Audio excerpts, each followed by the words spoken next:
ഞാൻ സിനിമയിലൊക്കെ വന്ന കാലത്ത് എന്നെപ്പോലുള്ള പുതിയ നടന്മാർ പുതിയ സിനിമകൾ ഞങ്ങളെ തേടി എത്തുമ്പോൾ കഥ എന്താണ്, തിരക്കഥ എന്താണ് എന്നുള്ളത് അല്ല ഫസ്റ്റ് പ്രയോറിറ്റി.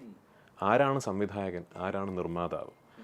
ഇപ്പോൾ ഒരു വലിയ സംവിധായകൻ, ഒരു വലിയ നിർമ്മാണ കമ്പനിയാണെങ്കിൽ നമുക്ക് കഥ ഇഷ്ടപ്പെട്ടില്ലെങ്കിലും നമ്മുടെ ഗുരുക്കന്മാരും നമ്മളോട് ഇഷ്ടമുള്ളവരൊക്കെ നമ്മളോട് പറയുന്നത് അത് നോക്കണ്ട, ആ ഡയറക്ടറിൻ്റെ സിനിമ ചെയ്യൂ, അല്ലെങ്കിൽ ആ പ്രൊഡക്ഷൻ കമ്പനിയുടെ ഒരു സിനിമ ചെയ്യൂ.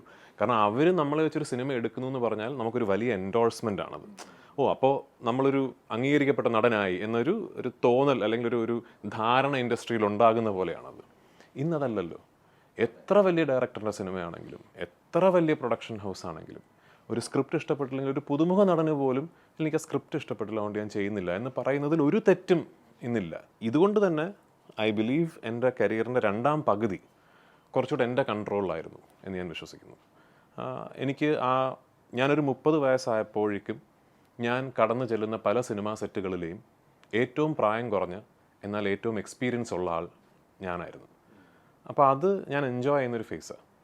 അപ്പം ഞാൻ പ്രൊഡ്യൂസ് ചെയ്യുന്ന സിനിമകൾ, ഞാൻ വിതരണം ചെയ്യുന്ന സിനിമകൾ, ഞാൻ സംവിധാനം ചെയ്യുന്ന സിനിമകൾ, ഇതൊന്നുമല്ല ഞാൻ അഭിനയിക്കുക മാത്രം ചെയ്യുന്ന സിനിമകളിലും പലപ്പോഴും ഒരു ഡിസിഷൻ മേക്കിങ്ങിൻ്റെ ഒരു പോയിന്റ് വരുമ്പോൾ അതിന് നിർമ്മാതാവാണെങ്കിലും സംവിധായകരാണെങ്കിലും ഒരു ഫൈനൽ ഒപ്പീനിയൻ പലപ്പോഴും എന്നോടാണ് ചോദിക്കുന്നത്.